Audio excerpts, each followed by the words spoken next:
हाँ बस कोई नहीं। हाँ बस भाई ठीक है। तुम नहा के भी वैसे ही लगोगे, फायदा क्या है? नहीं।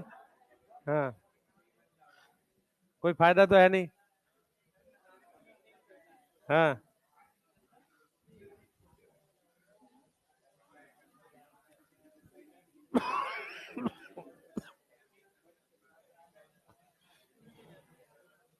चलो भाई, सुने ध्यान से सब लोग। आज वो असाइनमेंट उसका बना लेना, बायोमोलिक्यूल का। ठीक है। बायोमोलिक्यूल में छोटा सा जो टॉपिक है, एक एसिड सॉल्युबल, एसिड इनसॉल्युबल वाली चीजें करा रहा हूँ। अरे सुनो, एक मिनट सुनेंगे भाई, सुने साथ ध्यान से सब लोग। तो भाई क्या है, पिटाई कर दूंगा तेरे में सब। हाँ, सुनेंगे सब लोग बेटा। आपको क्या करना है, बायोमोलिक्यूल आज बनाना है। ठीक है, लगभग 180 क्वेश्चन के आसपास है। उसमें मैंने पीवाईक्यू भी डाल दिए हैं। जहां आपको दिक्कत आ रही होगी कल आप डाउट पूछ लेंगे। ठीक है। अभी हम लोग जो पढ़ रहे हैं टॉपिक जो है, छोटे छोटे टॉपिक है जहां से क्वेश्चन पूछ सकता है। Acid in soluble, soluble pool, primary metabolite, secondary metabolite, वो पढ़ रहे हैं। लिपिड बैच 2 का रह रहा है, उसको आप मतलब कहीं से देख ले। ठीक है, मैं नोट्स डाल दूंगा। अगर होगा तो मैं कल कराऊंगा, अभी इनके साथ नहीं करा रहा हूँ। 10 15 20 मिनट बायोमोलिक्यूल पढ़ा के सेक्सुअल रिप्रोडक्शन फ्लावरिंग प्लांट चालू कर रहे हैं। आज पढ़ेंगे sexual reproduction flowering plant. Thursday Friday Saturday try करेंगे, क्योंकि 2 2 घंटे की क्लासेस हैं उसमें। है संडे नहीं, पता नहीं। सुनो तो सही भाई, सुनो तो ये सही। अरे सुन लो या करो यार। सेक्सुअल रिप्रोडक्शन फ्लावरिंग प्लांट आसान चैप्टर है, उसको ट्राई करेंगे इस वीक में खत्म हो जाए, ताकि नेक्स्ट वीक जब चालू होगा नेक्स्ट वाला, उसमें हम लोग जेनेटिक्स चालू कर पाए। ठीक है। दूसरी बात, अरे भाई बैठ जाओ। सेक्सुअल रिप्रोडक्शन फ्लावरिंग प्लांट का डोपा प्राइम आज या कल आपको मिल जाएगा पहले ही। रीजन क्या है कि उसको आप साथ के साथ सॉल्व करना चालू कर दें। आसान चैप्टर है, उसमें ऐसा कुछ नहीं, पर 4 क्वेश्चन आएंगे। ठीक, हाँ 4 आएंगे। तो 4 क्वेश्चन का मतलब आप ये समझ लो, आपकी ऑर्गेनिक इनऑर्गेनिक का 1/3 पार्ट है एक तरीके का। सही है, 1/3 1/4 जो भी आप समझो। ठीक है, मेरी बात समझ में आ रही है? 4 क्वेश्चन इंपॉर्टेंट होते हैं। चैप्टर जो जैसे अब जो हम लोग यहाँ से 3 4 चैप्टर पढ़ रहे हैं, एक जो बायोमोलिक्यूल पढ़ रहे हैं, इससे 5 6 क्वेश्चन आएगा। ठीक है। 4 क्वेश्चन आ जाएगा बायो में, 1 2 आ जाएगा केमिस्ट्री में, तो मान लो 5 से 6 क्वेश्चन आ गया। Sexual reproduction flowering plant 4 question है। प्रिंसिपल ऑफ इनहेरिटेंस से 6 आएंगे, और 7 क्वेश्चन आएंगे मॉलिकुलर बेसिस से। तो आने वाले जो चैप्टर्स हैं टोटल में 20 22 क्वेश्चन है। समझ में आ रहा है? तो सीरियस पढ़ो ताकि आपको फायदा हो। सा दूसरा, बायोटेक पैरेलल चालू हो रही होगी। ठीक है, मतलब अगले वीक में सारे चांसेस हैं चालू हो जाएगी। तो अभी ह्यूमन एंड तो हो रही है, हाँ। तो जब तक हम लोग पढ़ेंगे, प्रिंसिपल पढ़ेंगे, बायोटेक आपकी चालू हो जाएगी। ठीक है। आपको प्रिंसिपल ऑफ इनहेरिटेंस, सॉरी, आपको बायोटेक के लिए सिर्फ क्या चाहिए होता है, न्यूक्लिक एसिड का टॉपिक चाहिए, ताकि आप थोड़ा बॉन्ड ऑन समझ सको कि एंडो न्यूक्लियस कहाँ काट रहा है, एक्सो न्यूक्लियस कहाँ काट रहा है, बस और कोई नॉलेज नहीं चाहिए। ठीक है। उतनी आपको आती होती है, डीएनए आरएनए क्या होता है, उतने से काम चल जाएगा। तो अभी आज क्या है, 1 जनवरी से हम लोग चालू कर रहे हैं 12th का जो टॉपिक है। ठीक है। टारगेट ये रखेंगे कि आपके फैब लास्ट तक आपका बॉटनी का सिलेबस हो जाए, सेम जूलॉजी का भी हो जाएगा। चांसेस हैं फिजिकल का मुझे नहीं पता, और ऑर्गेनिक का नहीं पता। बाकी बायो का आपका हो जाएगा। एमडी सर का हो सकता है मेरे से थोड़ा और पहले हो जाए, उसके 2 3 रीजन है। उनके चैप्टर्स कम हैं, ऐसा नहीं है कि क्लासेस की बहुत नीड है उन्हें, चैप्टर्स भी कम है उनके। ठीक है। दूसरा, बायोमोलिक्यूल उनके में रहता तो 1 2 वीक उनको एक्स्ट्रा लगता। वो मेरे में ट्रांसफर हुआ, इसलिए मेरे को टाइम ज्यादा लगेगा। ठीक है, क्लियर है? तो आपके पास अब 11th का डोपा प्राइम आ गया, उसमें बायोमोलिक्यूल ऐड कर दिया था कल मैंने। ठीक है। अब ईमानदारी से उसको बनाना चालू कर दो। ठीक है, सॉल्व करो।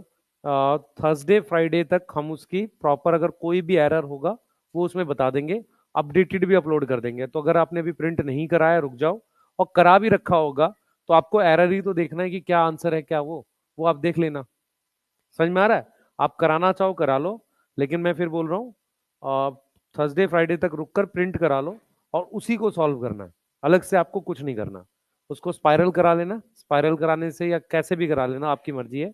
75 पेजेस रहेंगे, उसी को मल्टीपल टाइम पेंसिल से मार्क करो, रब करके फिर से यूज करो। समझ में आ रहा है? ठीक है। अगर 2 से 3 बार बना लोगे मैं श्योर हूं कि आपको क्वेश्चन उसी में से मिल जाएंगे। ठीक है, ऐसा कोई बाहर से क्वेश्चन आता ही नहीं है। क्लियर? ठीक है, ऐसे ही हम लोग 12th का चालू करेंगे। हाँ, 12th में एक काम करेंगे, चीजें पहले दे देंगे। मतलब जैसे सेक्सुअल रिप्रोडक्शन का असाइनमेंट पहले दे दिया, प्रिंसिपल ऑफ इनहेरिटेंस भी पहले दे देंगे, क्योंकि क्या होगा, प्रिंसिपल ऑफ इनहेरिटेंस में 300-350 क्वेश्चन कराने पड़ेंगे कम से कम। ठीक है, ताकि आपका बेस ठीक हो जाए उस पर, सेम मॉलिक्यूलर पे। तो 300-350 क्वेश्चन अगर हमें कराने PYQ मिला के, तो अच्छे खासे क्वेश्चन है। क्लियर है? वही 2 बड़े चैप्टर है। माइक्रोब्स मुश्किल से 50 क्वेश्चन में सारा कवर हो जाता है। आप कुछ मत करो, माइक्रोब्स में मैच द फॉलोइंग बना दो, 50 मैच द फॉलोइंग में सारा कवर हो जाएगा, डाटा कुछ नहीं बचेगा। फिर रह जाता है आपका इकोलॉजी। इकोलॉजी में डाटा कम हो गया कंपेरेटिवली, है ना, ऑर्गेनिज्म पॉपुलेशन में से भी थोड़ा कट गया। बायोडाइवर्सिटी आसान चैप्टर है, थोड़े बहुत कॉन्सेप्ट इकोसिस्टम में है। ठीक है, तो इकोलॉजी में भी एक सिंगल असाइनमेंट रहेगा 250-300 क्वेश्चन का, पूरी इकोलॉजी का, उतने से हो जाएगा। तो आप अप्रोक्स मान के चलो, और 1000 क्वेश्चन होंगे आपके, 1000-1200 क्वेश्चन जो 12th के होंगे, बाकी आपके 11th के हैं। इसी में आपका सारा है। ठीक है, सारा मतलब 180 नंबर से ज्यादा की होगी ना बॉटनी। रीजन क्या है कि कुछ क्वेश्चन जूलॉजी में भी जाते हैं, तो बॉटनी के आपके 60 क्वेश्चन के आसपास आएंगे। एक्चुअल में क्या है, सेल साइकिल के, बायोमोलिक्यूल के कुछ क्वेश्चन जूलॉजी वाले पार्ट में होते हैं। आप लोगों को याद है किसी को ये बात, है ना, कुछ पार्ट वहां पे होगा। तो तो अप्रोक्स 60 क्वेश्चन के आसपास, या 55 से 60 क्वेश्चन आपके फिर बॉटनी वाला पार्ट जितना हम पढ़ रहे हैं वहां से जाएगा। अब आपके बच गए 30 से 40 क्वेश्चन, वो जूलॉजी वाले पार्ट से कवर हो जाएंगे। क्लियर है? इक्वल वेटेज है नहीं वहां पे, क्योंकि चैप्टर्स का डिफरेंस है ना। सही है, इक्वल कोई बराबर वेटेज नहीं है, बॉटनी के कुछ टॉपिक वहां है। क्लियर है? तो हम लोग अभी ये फिनिश करते हैं। सही है, उसके बाद क्लास 12th को चालू कर रहे हैं। प्लीज जिसका 11th का बैकलॉग है, अपने वन शॉट्स जो भी देखने हैं देखो, पर क्वेश्चंस कर लो। ठीक है, क्लियर? और बॉटनी में ऐसी वाली रिवीजन की जरूरत नहीं होती बायो में कि मैं फिर पढ़ाऊं आपको। बायो में आपने नोट्स रिवाइज करने हैं और क्वेश्चन करने हैं। फिजिकल केमिस्ट्री, फिजिक्स में जरूरत पड़ सकती है, हो सकती हो। क्लियर है ना? और टीचर के बार बार रिवाइज करने से टीचर को याद होता है, तुम्हें याद नहीं होगा। मेरी बात समझ पा रहे हो? मान लो मैं डेली आके 5 बजे रिवाइज करूं आपको कि देख बेटा मैं तेरे लिए कितनी मेहनत कर रहा हूं, उससे मुझे फायदा होगा, तुम्हें कैसे फायदा होगा? तुम्हें सेल्फ स्टडी से फायदा होगा। तो अपना 2 घंटा 1.5 घंटा डेली 11 के टॉपिक्स के लिए निकालना चालू कर दो। ये चलता रहता है, न्यू ईयर वगैरह फर्जी चीज है, कुछ नहीं होता इनसे। ठीक है, पिछले साल भी यही था, इस साल भी यही है।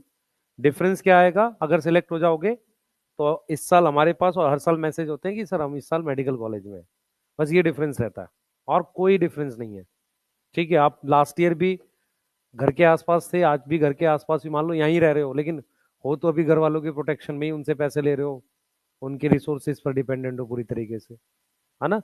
तो अगला साल चेंज हो सकता है, और वो यही 3-4 महीने में चेंज हो जाता है, ऐसा कोई बहुत बड़ी रॉकेट साइंस है नहीं। ठीक है, सारे कॉम्पिटेटिव एग्जाम में लास्ट में जाके एफर्ट बढ़ता है ना। हाँ भाई, क्या बोल रहा है? लास्ट क्या पूछ रहा है? तो आगे आ, यहाँ बैठ, यहाँ खाली जगह बीच में, उतना दूर बैठेगा? अरे ये दिख रहा है, ये वाला, यहाँ बीच में बैठ, यहाँ जगह है। पता नहीं पीछे बैठ के कुछ खाते खाते पीते हो तुम लोग, है? हालत तो लग नहीं रही तुम्हारी, है? खाने वाली हालत तो है नहीं। चलो आओ, सबसे पहले हेडिंग डालो, हेडिंग डालो, कुछ टॉपिक है बायोमोलिक्यूल के खत्म कर रहे हैं। बायोमोलिक्यूल की बेसिक डेफिनेशन क्या होती है, जल्दी बताओ बेटा। बायोमोलिक्यूल की बेसिक डेफिनेशन, हाँ, ऑर्गेनिक और लिविंग सेल से आता है। अच्छा 1 मिनट रुकेंगे सब लोग। सोडियम बायोमोलिक्यूल में आएगा, उधर आजा, ये रही जगह, इधर आ, यहाँ जगह है हमारे पास। हाँ हाँ भाई, सोडियम बायोमोलिक्यूल में आएगा, यस और नो? नहीं आएगा। सोडियम एनिमल बनाता है, प्लांट सेल बनाता है, वो तो मिट्टी से लेते हैं। समझ में आ रहा है? सोडियम पोटेशियम Cl, बेटा यहाँ पे आ जाए, यहाँ पे जगह आ गया सबसे। सोडियम पोटेशियम ये सब क्या है, बायोमोलिक्यूल नहीं है।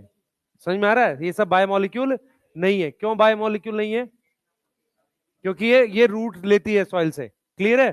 ठीक है, तो बायोमोलिक्यूल के लिए क्या कंडीशन होनी चाहिए? पहला, ऑर्गेनिक होना चाहिए। दूसरा, उसका सोर्स क्या होना चाहिए? लिविंग सेल होना चाहिए। सही है, कोई लिविंग सेल उसको बनाए, बायोमोलिक्यूल को कोई लिविंग सेल बनाए। For example carbohydrate, protein, amino acids, ये किसी ना किसी लिविंग सेल ने बनाए थे। दूसरा, जब आप अर्थ को एनालाइज करते हो तो उसमें आपके पास कार्बन, हाइड्रोजन, ऑक्सीजन, नाइट्रोजन मिलते हैं। जब लिविंग टिश्यू को एनालाइज करते हो तो सेम एलिमेंट्स मिलते हैं। सेम क्या मिलते हैं? एलिमेंट्स मिलते हैं, सेम एलिमेंट्स मिलते हैं। फर्क क्या होता है कि लिविंग टिश्यू में कार्बन और हाइड्रोजन का अमाउंट ज्यादा होता है। लिविंग टिश्यू क्योंकि ऑर्गेनिक है ना, तो उसमें कार्बन एंड हाइड्रोजन की कंसंट्रेशन ज्यादा होती है। क्या ज्यादा होती है? कंसंट्रेशन ज्यादा होती है। ये सब बातें कहां लिखी हैं? पहले पैराग्राफ में लिखे एनसीईआरटी के। एनसीईआरटी का पहला पैराग्राफ क्या बोल रहा है? What is biomolecule? बायोमोलिक्यूल पहला ऑर्गेनिक होगा, उसको किसी ना किसी लिविंग सेल ने बनाया होगा। Sodium, potassium, magnesium, Cl minus, ये बायोमोलिक्यूल नहीं है। समझ में आ रहा है? तो बायोमोलिक्यूल ऑर्गेनिक होना चाहिए, और दूसरा उसको कोई लिविंग सेल बनाए, उसको कोई लिविंग सेल बनाए। मेरी बात समझ में आ रही है? और ऑर्गेनिक शब्द का मतलब यही होता है किसी लिविंग ने बनाया हो।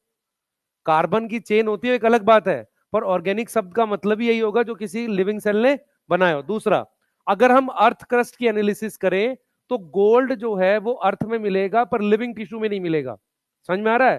प्लेटिनम अर्थ में मिलेगा, लिविंग टिश्यू में नहीं मिलेगा। इसलिए गोल्ड और टंगस्टन के पार्टिकल से बम्बार्डमेंट करते हैं बायोटेक में।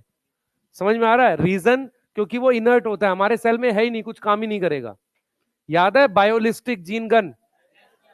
हाँ, उसमें गोल्ड टंगस्टन इसलिए लेते हैं क्योंकि वो पार्टिकल्स एक तो प्रोजेक्टाइल की तरह यूज कर सकते हैं, दूसरा क्या है कि वो पार्टिकल्स रिएक्ट नहीं करते। तो जब हम अर्थ क्रस्ट की एनालिसिस करते हैं तो हमें ये एलिमेंट्स मिलते हैं। लिविंग टिश्यू में सेम एलिमेंट्स मिलते हैं, लेकिन कार्बन और हाइड्रोजन की कंसंट्रेशन ज्यादा होती है किसमें? लिविंग टिश्यू में। अब आपकी एनसीईआरटी कहती है कि एक तरीका होता है जिसे हम केमिकल एनालिसिस कहते हैं।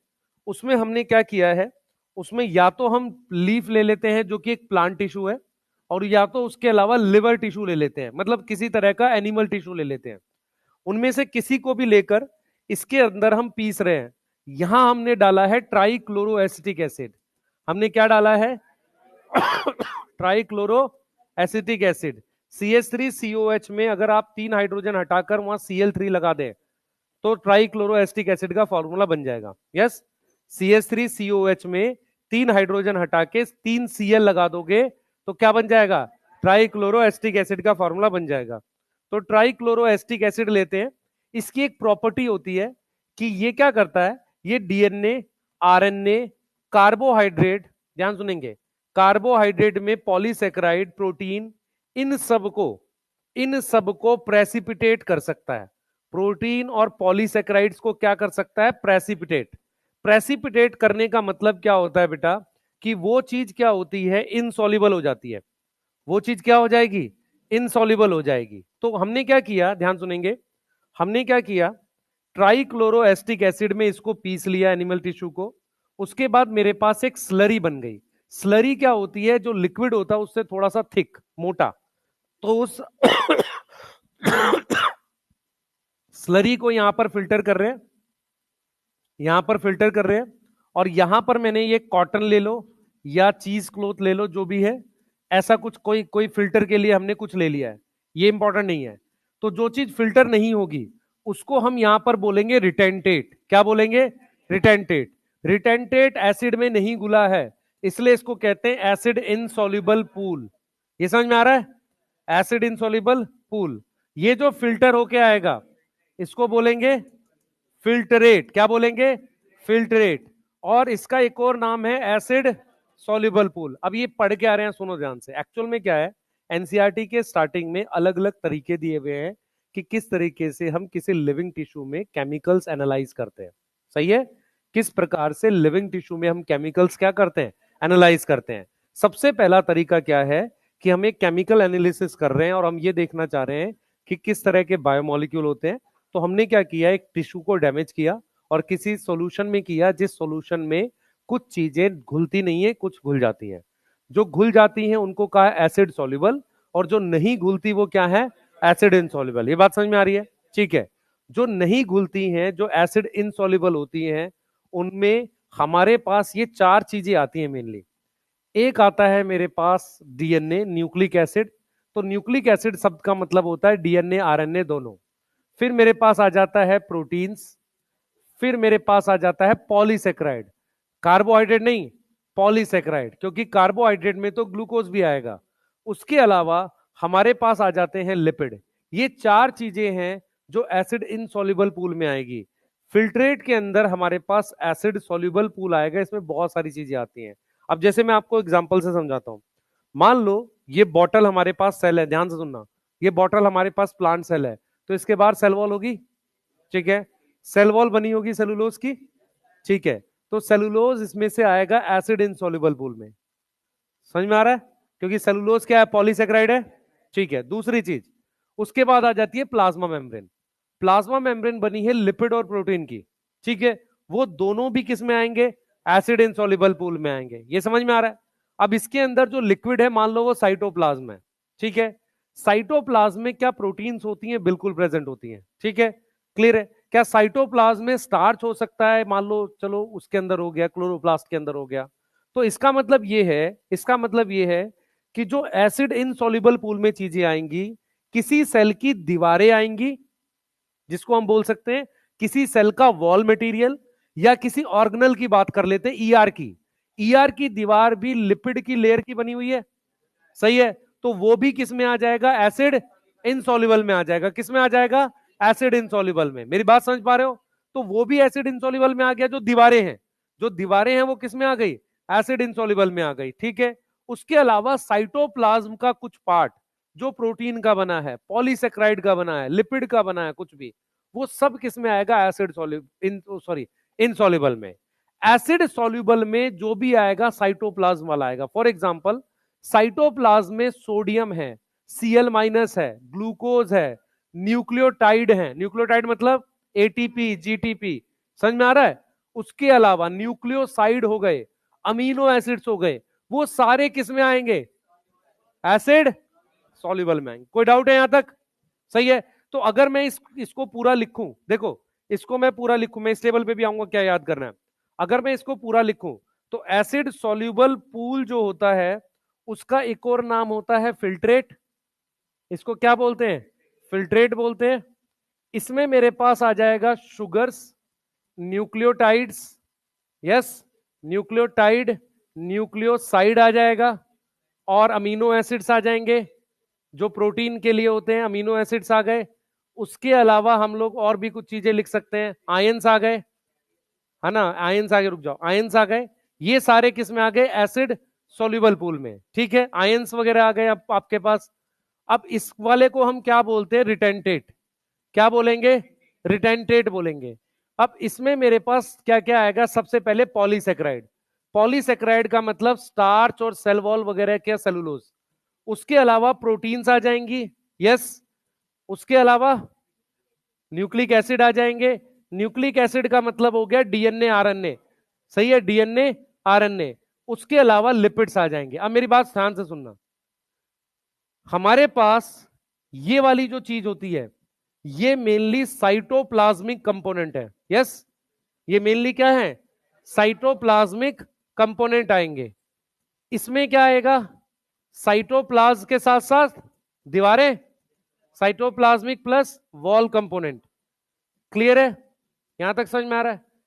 इनका मॉलिक्यूलर वेट लो होता है।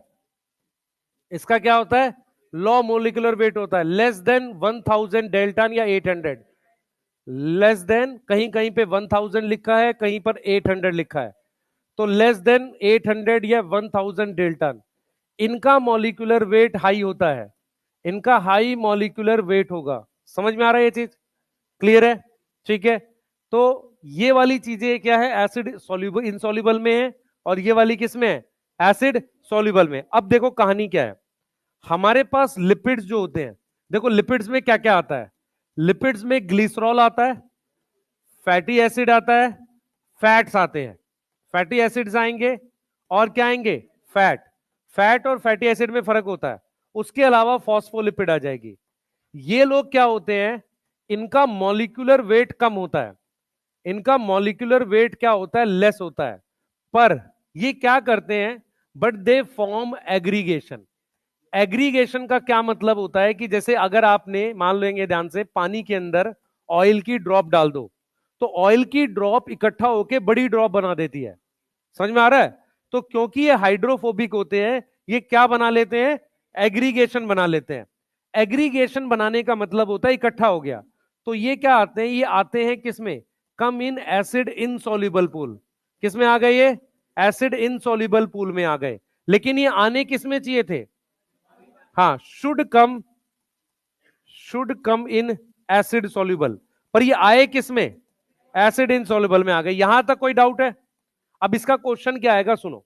इसके क्वेश्चन डायरेक्ट आएंगे ऐसे, एक तो मान लो ऐसा आ जाएगा, एसिड इनसॉल्युबल पूल इन्वॉल्व या इंक्लूड, ऐसा लिख दे क्वेश्चन में, और उसमें वो दे दे आपको ग्लूकोज, तो उसने एक शुगर लिख दी, ठीक है। उसके बाद उसने लिख दिया टीआरएनए, ठीक है। उसके बाद उसने लिख दिया मान लो एटीपी, उसके बाद उसने लिख दिया ग्लाइसिन। मेरी बात समझ में आ रही है? यस। तो टीआरएनए एक न्यूक्लिक एसिड हो गया, वो एसिड इनसॉल्युबल में आ गया। समझ में आ रहा है क्वेश्चन? बोलो। टीआरएनए किस में आएगा बेटा? एसिड इनसॉल्युबल में। अच्छा, राइबोसोम एक छोटी ऑर्गेनल है, पर राइबोसोम खुद से बनी है आरएनए प्लस प्रोटीन की, तो वो किस में आएगी? एसिड इनसॉल्युबल में। समझ में आ रहा है? अरे बोलो। क्लियर है? तो ये जो टॉपिक है इसको सिर्फ आपने क्या ध्यान रखना है कि हमने किस में घोला है, बाकी स्लरी क्या होती है वो सब नहीं पूछेगा। रिटेंटेट में कौन है, फिल्ट्रेट में कौन है, कौन से केमिकल। जैसे मान लो मैंने शुगर लिख दिया, तो शुगर का मतलब ग्लूकोज, फ्रक्टोज, रेफिनोज सारे आ जाएंगे, ठीक है। पॉलीसेक्राइड लिख दिया, तो स्टार्च, सेलुलोज, इन्यूलिन। इन्यूलिन किस में आएगा? पॉलीसेक्राइड है, एसिड इनसॉल्युबल में आएगा। इंसुलिन एसिड इनसॉल्युबल में, दोनों, एक प्रोटीन है एक वो है, ठीक है। अच्छा, thyroxine hormone amino acid derivative है, एसिड सॉल्युबल में आएगा, अमीनो एसिड डेरिवेटिव है। समझ में आ रहा है? ग्लूकागोन, इंसुलिन हॉर्मोन्स हैं, प्रोटीन है, तो किस में आएगा? एसिड सॉल्युबल में आएगा। मेरी बात समझ में आ रही है? प्रोजेस्ट्रॉन, ईस्ट्रोजन लिपिड है, इनसॉल्युबल में आएगा, आना सॉल्युबल में चाहिए था। मान लो क्वेश्चन आ जाए, एक ऐसा कंपाउंड जिसका लो मॉलिक्यूलर वेट है लेकिन वो एसिड इनसॉल्युबल में आता है, क्या नाम है? लिपिड्स। सही है। अब जैसे पाल्मिटिक एसिड है, 16 कार्बन का फैटी एसिड है, किस में आएगा? एसिड इनसॉल्युबल में। कर पाओगे? ठीक है, बस इतना करना है इसमें, नोट करिए जल्दी से। हाँ हाँ, चलो जल्दी करो, जल्दी जल्दी बेटा, जल्दी फास्ट, जल्दी लिखो।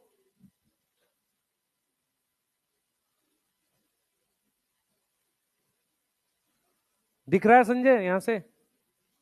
है?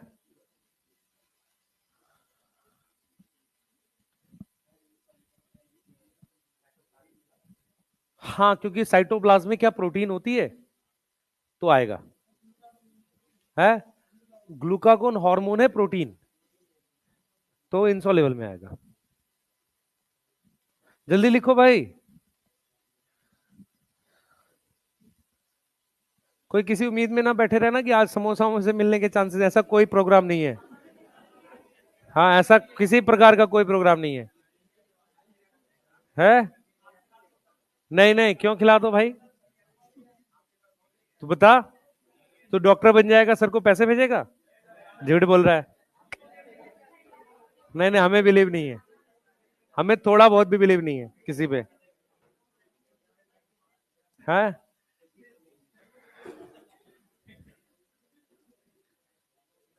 तुम फिर जगह खोजोगे कहां पे जमीन ली जाए। नहीं। हाँ, पटना में कहां जमीन ली जाए। हाँ, 2 तल्ला मकान बनाएंगे। जल्दी करो। हाँ हाँ।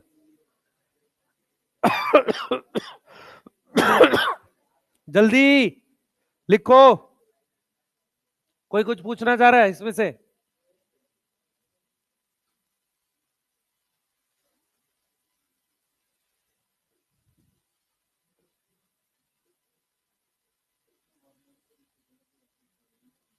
डिपेंड करता है हार्मोन क्या है। अमीनो एसिड डेरिवेटिव है तो किस में जाएगा? सॉल्युबल में। प्रोटीन है तो इनसॉल्युबल में। डिपेंड करता है ना।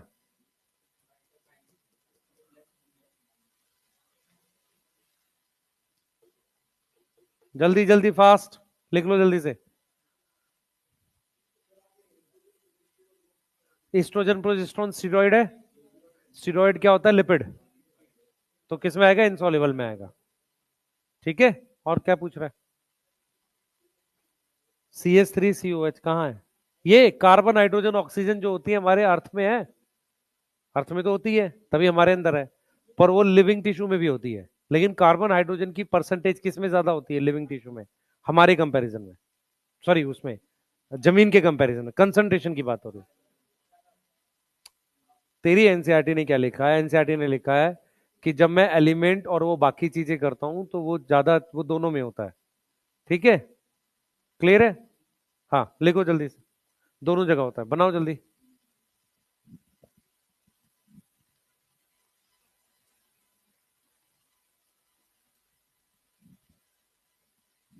लिखो।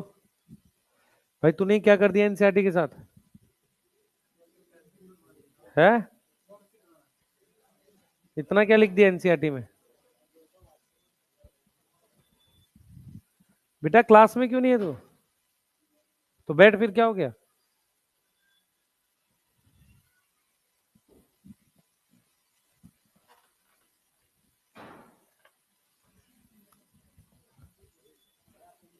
यहाँ बैठ जा बेटा। है? क्या हो गया? क्या चला है? नहीं क्यों? मेरा घर वर नहीं है? अरे नहीं, फर्जी काम है सब। हम लोग ये एक दो साल के बाद छोड़ देंगे पढ़ाना। हाँ एसिड सॉल्युबल में आएगा, एमिनो एसिड डेरिवेटिव है। हाँ मतलब उस लेवल पे जाएगा तो ठीक है। पर वैसे कहने का मतलब समझ में आ रहा है? हाँ। उतना डीप कहाँ पूछेगा वो। चले भाई।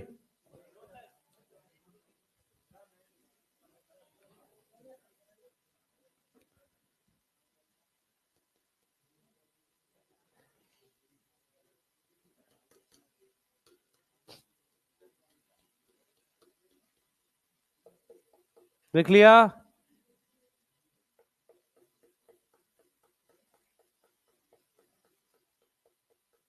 जल्दी फास्ट, जल्दी लिखेंगे।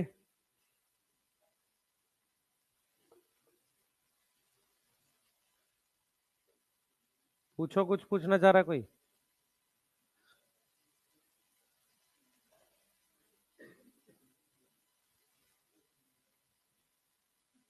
है? कोई नहीं।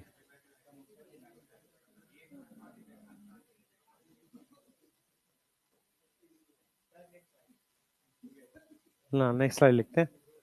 चलो ये वाला लिखो। नहीं लिखा? पिछला वाला स्लाइड। कोई लिख रहा है लास्ट स्लाइड? लिखो जल्दी से, जल्दी लिखो जल्दी, 1 मिनट है। और जिन्होंने लिखा एक बार पहला पेज पढ़ो। और ये वाली बात कहां लिखी है? साइटोप्लाज्मिक और वॉल कंपोनेंट, एक बार मुझे खोज के दिखाओ। कहां लिखी है एनसीईआरटी में? साइटोप्लाज्मिक और वॉल कंपोनेंट कहां लिखा है? जल्दी, कहां लिखा है एनसीईआरटी में? भाई कल जो तू एपीमर वाला पूछ रहा था, कौन पूछ रहा था मेरे से? तू पूछ रहा था ना, वो पता है क्या कह रहा है? जब हम लोग केमिस्ट्री में पढ़ाते हैं तो हम बीच में सेंटर में ग्लूकोज बनाते हैं, एक तरफ मैनोज बनाते हैं, और एक तरफ बनाते हैं गैलेक्टोज। हम ऐसे करके दिखा देते हैं कि C2 पे चेंज होगा तो हमारे पास क्या है? मैनोज है। ठीक है, C4 पे चेंज होगा, गैलेक्टोज है, तो ओपन चेन में दिखा दे। एनोमर दिखाने के लिए वो रिंग बनानी पड़ेगी हमें। ठीक है, वो ये कह रहा था। क्लियर है? तो वो क्या कह लिख रहा था कि एनोमर जो टाइप है एपीमर की, जो रिंग फॉर्म ऐसे कुछ करके, हमें तो सिर्फ क्या करना है, एनोमर के नाम क्या है? Alpha D, beta D. और एपीमर का मतलब क्या है ये समझ रहे हैं? ठीक है। केमिस्ट्री के हिसाब से तो फिर प्रॉपर पड़ेगा भाई। हम केमिस्ट्री वाला तो नहीं पढ़ा सकते इसमें अभी। ठीक है, चलिए जल्दी। मिला किसी को साइटोप्लाज्मिक और वॉल वाला? हाँ तीसरे पेज पे जाके लिखा हुआ है, 109 पे लिखा है उसने, वॉल कंपोनेंट और वो वाली बातें। 109 पेज नंबर पे आगे जाके लिखा है उसने, जहां पर पुरानी नहीं, नई एनसीईआरटी में 109 में।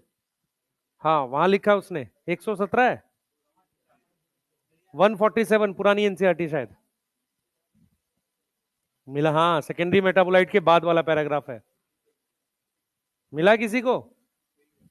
उसमें वो क्लियर लिख रहा है कि जो वॉल कंपोनेंट है, ठीक है, हाँ,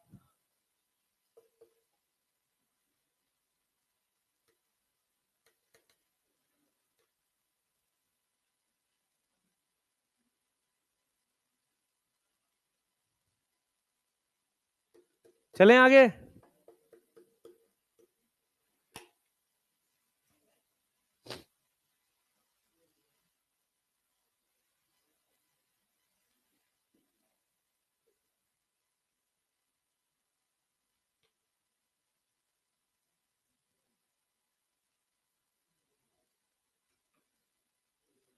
लिख ले भाई जल्दी।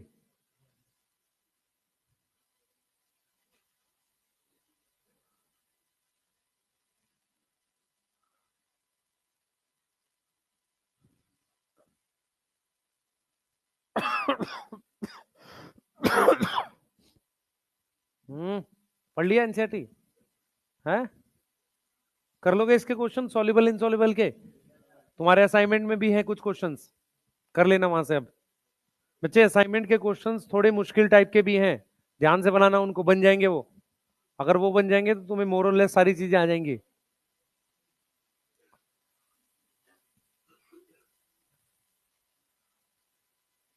चलें आगे।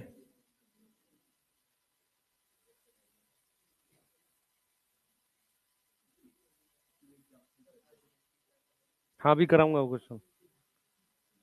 लिपिड किस में आएगा? एसिड इनसॉल्युबल में। आना किस में चाहिए था? सॉल्युबल में। ठीक है। Lipid bio micro molecular macro micro, ठीक है। बायो में भी दो, मैक्रो और माइक्रो होते हैं, जिनका मॉलिक्यूलर वेट कम होता है। तो लिपिड का मॉलिक्यूलर वेट कम है, पर वो आता किस में है? इनसॉल्युबल में, क्योंकि वो क्या बना लेता है? एग्रीगेशन बना लेता है। ठीक है, क्या बना लेता है? एग्रीगेशन बना लेता है। क्लियर? सही है। जब आप एवोल्यूशन पढ़ोगे तो आपको पढ़ाया जाएगा कि जब पहला सेल बना था, उससे पहले लिपिड के मॉलिक्यूल ने एग्रीगेशन बना के माइक्रोस्फीयर बनाए थे। माइक्रोस्फीयर क्या होते हैं कि लिपिड के मॉलिक्यूल को अगर आप पानी में डाल दोगे तो वो इस तरीके से गोल स्ट्रक्चर बना देता है, अपने आप बना देगा। सही है। लिपिड के मॉलिक्यूल को मान लो जैसे आप वो जो माचिस की तिलियां होती है ना, उनको लिपिड मान लो, तो वो लिपिड जैसा ही दिख रहा है, वो बाइलेयर की तरह से। पॉइंट क्या है, आप उनको ऐसे पानी के अंदर खूब सारा डाल दो, वो ऑटोमेटिकली बाइलेयर बनाएंगे। क्यों? क्योंकि बाइलेयर ही एक ऐसी अरेंजमेंट है जहां पर हाइड्रोफोबिक एंड को पानी से दूर किया जा सकता है। समझ आ रहा है? और फिर वो एक गोल स्ट्रक्चर बना लेंगे। तो सेल ऐसे ही बना था। समझ में आ रहा है? तो इसका मतलब लिपिड की प्रॉपर्टी है कि किसी भी पानी में या हाइड्रोफिलिक सॉल्यूशन में वो क्या बना लेता है? एक गोल स्ट्रक्चर या इकट्ठा हो जाता है। ये लिपिड की प्रॉपर्टी है। इसलिए लिपिड किस में आता है? एसिड इनसॉल्युबल में आएगा। क्लियर है? पर लिपिड है कौन सा molecular weight? Bio micro molecular. Molecular weight क्या होता है? लेस होता है। ठीक है। अच्छा, अब देखो मेरी बात सुनो। इनमें से ये पॉलीमरिक है, पॉलीसेक्राइड पॉलीमरिक है, होमो हेट्रो? मोस्टली होमो। हेट्रो कौन सा है? पेप्टाइडोग्लाइकेन। सही है। ये हेट्रोपॉलीमर है, ये हेट्रोपॉलीमर है। लिपिड नॉन पॉलीमरिक होता है, लिपिड पॉलीमर नहीं है। समझ में आ रहा है? क्योंकि ग्लिसरॉल से सीधे फैटी एसिड जोड़ रहे हैं, पॉलीमर थोड़ी बना रहे हैं। तो अगर आपको क्वेश्चन आ जाए non polymeric compound present in acid insoluble pool, lipids. समझ में आ रहा है? पॉलीमरिक नॉन पॉलीमरिक का मतलब, पॉलीमरिक सब्सटेंस प्रेजेंट होते हैं किसमें? एसिड इनसॉल्युबल में। लेकिन एक एक नॉन पॉलीमरिक जो एसिड किसमें है? इनसॉल्युबल में, उसको क्या बोल रहे हैं? लिपिड बोल रहे हैं। ठीक है? क्लियर है? ठीक, बताओ। ठीक है, फ्राइडे को बेटा आप में से जो भी रुकना चाहेगा, शाम में 4-5 ऐसे कुछ मैं बता दूंगा टाइम, 2-3 घंटे 11th के क्वेश्चन सॉल्व करने के लिए। ठीक है, बता देना जो भी रुकना चाहेगा। आज फ्राइडे है?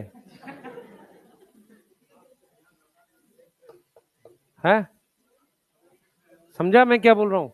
हाँ, उसको समोसा मिलाएगा।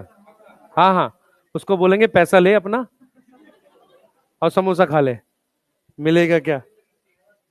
हाँ बता। इस टेबल में से ये लिख लिया सबने? एक क्वेश्चन लिखो जल्दी से, ये वाला लिख लो, तो क्वेश्चन लिखो जल्दी बेटा, फास्ट। एक क्वेश्चन लिखो जल्दी, अगर ये लिख लिया तो। हाँ बेटा, इधर आ, तू आ गया, यहाँ बैठ। लेट क्यों आ रहा है? हाँ, यहाँ बैठ जा, आगे आगे, यहाँ बैठ, बिठा लो भाई से भी। हाँ, क्या कह रहा आप?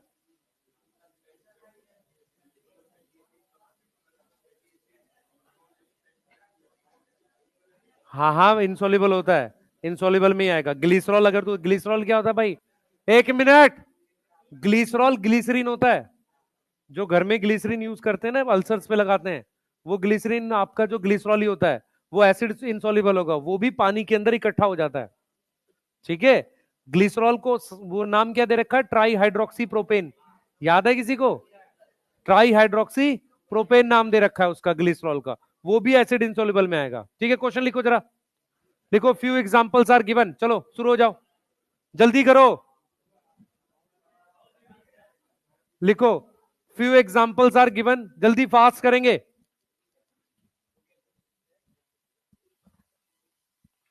फ्यू एग्जांपल्स आर गिवन, लिखो फ्रक्टोज, एग्जांपल्स लिख रहे हैं। सबसे पहला क्या है? फ्रक्टोज, उसके बाद लिखो सुक्रोज,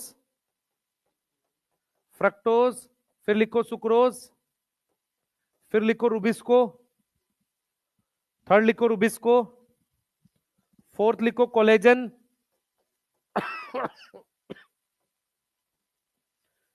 फिफ्थ लिखो ग्लाइसिन,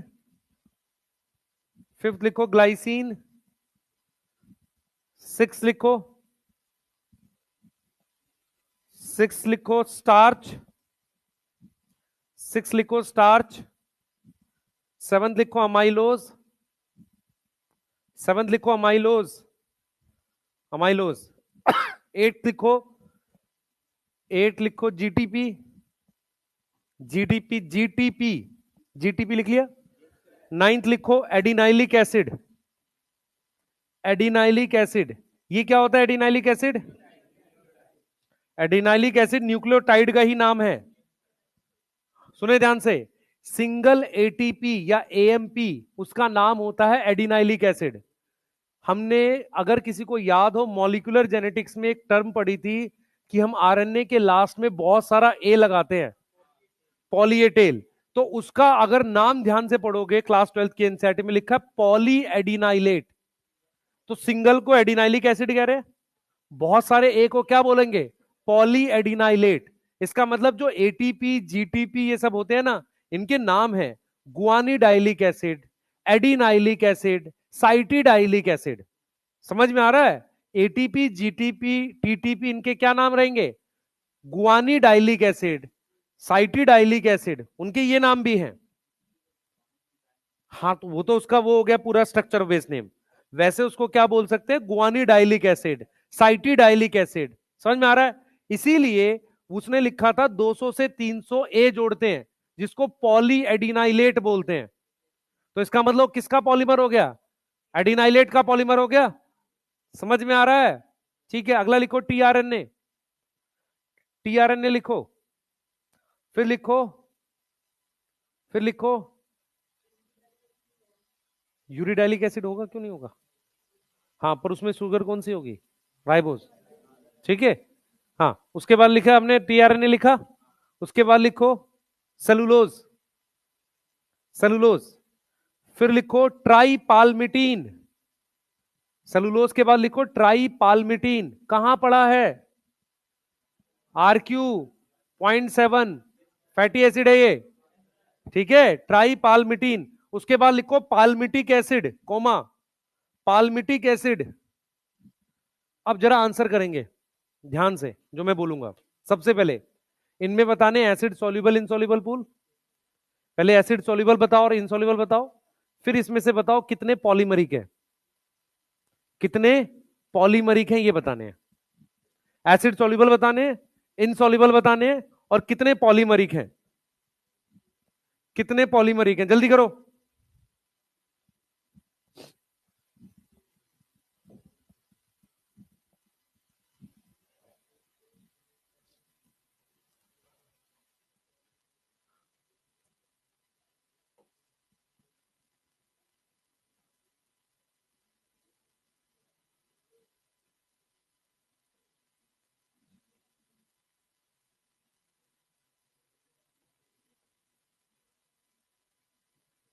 हाँ बेटा बताओ।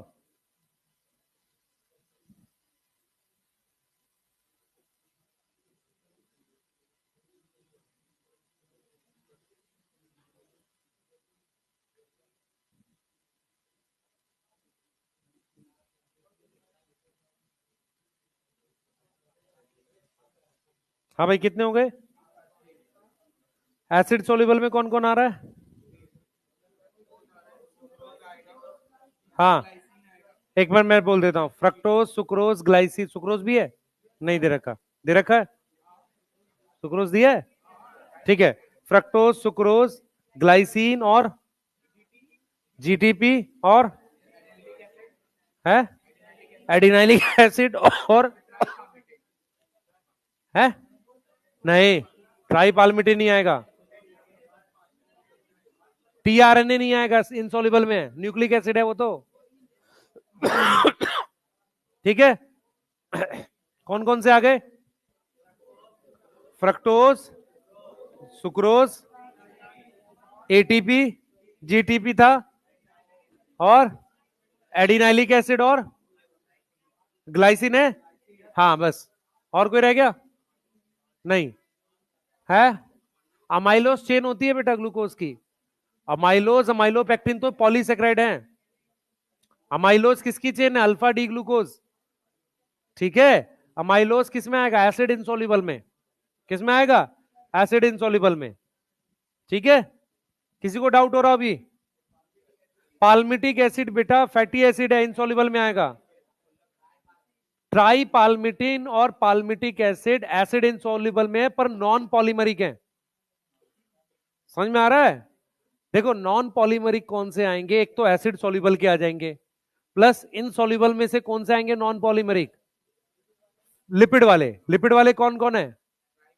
ट्राई पाल्मिटिन और पाल्मिटिक एसिड। किसी को समझ में आया क्वेश्चन? पूछ लो, डाउट आ रहा हो किसी को। क्या चीज? पॉली पॉलीमर कौन कौन से हैं हमारे पास? नहीं ट्राई पाल्मिटिन पॉलीमर थोड़ी है। नहीं वो भी पॉलीमर नहीं है। हाँ तो हमारे पास क्या क्या दे रखा है? माइलोज दे रखा है, रुबिस्को क्या है? प्रोटीन है, कोलेजन प्रोटीन है, समझ में आ रहा है? और स्टार्च आ गया, अमाइलोज भी आएगा और सेलुलोज टीआरएनए, ये सब पॉलीमरिक हैं।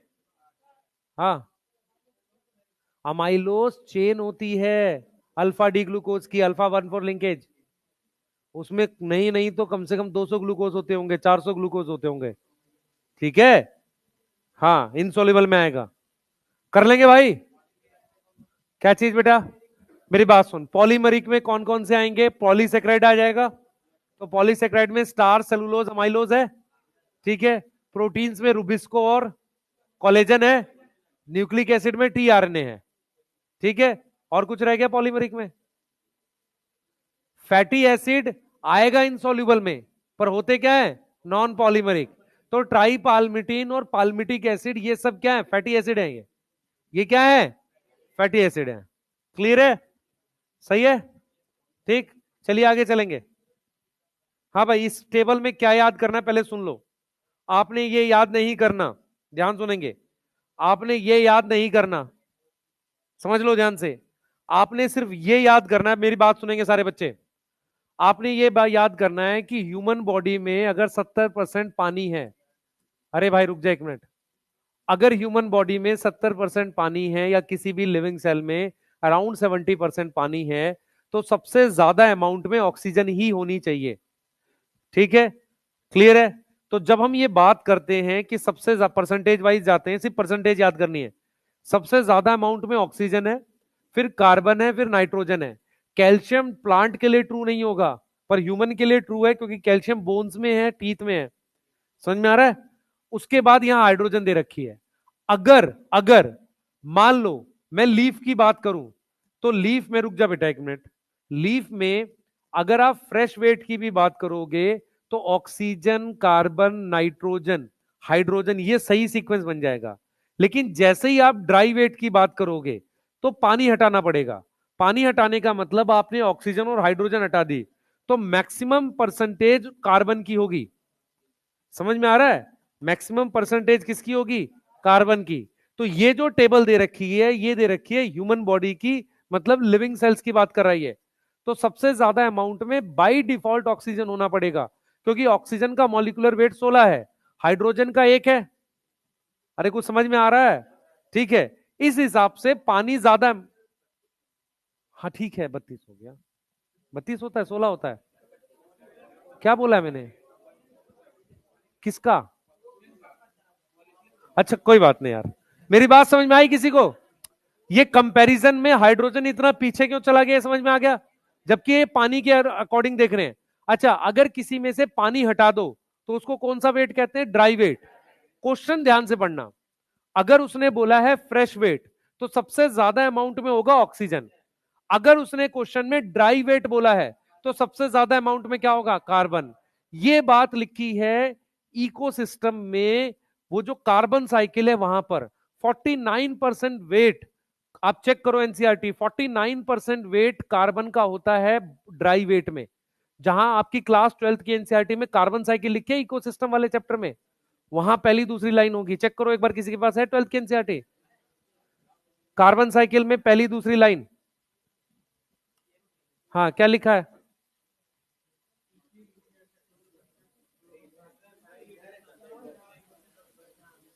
49% वेट क्या आएगा? हाँ, ये वाला कर लोगे क्वेश्चन? भाई ये याद नहीं करनी है एग्जैक्ट वैल्यूज, ये एग्जैक्ट वैल्यूज नहीं पूछेगा आपसे, ठीक है? क्योंकि इसमें वेरिएबल रहता है। आपसे वो क्या पूछना चाहेगा? कौन ज्यादा है, बस। ठीक है, ड्राई वेट में ध्यान रखेंगे कार्बन, ध्यान, मैंने यहां पे कैल्शियम क्यों हटा दिया है? कैल्शियम ह्यूमन के लिए सिर्फ ये, ठीक है? फ्रेश वेट में आप ऐसे लेके जाओगे ऑक्सीजन, कार्बन, नाइट्रोजन, हाइड्रोजन, और ड्राई वेट में मैक्सिमम क्या आएगा? कार्बन आएगा। बस इतनी बात याद करनी है। और एक चीज यहां से लेनी है हमने, देखो ध्यान से, यहां से आपको पीसीएनएल याद करना है, सुने ध्यान से। सबसे ज्यादा अमाउंट में पानी होता है, उसके बाद प्रोटीन है, फिर कार्बोहाइड्रेट है, फिर न्यूक्लिक एसिड है, फिर लिपिड है। तो पीसीएनएल याद रखेंगे। प्रोटीन कितना होता है? 10 से 15%।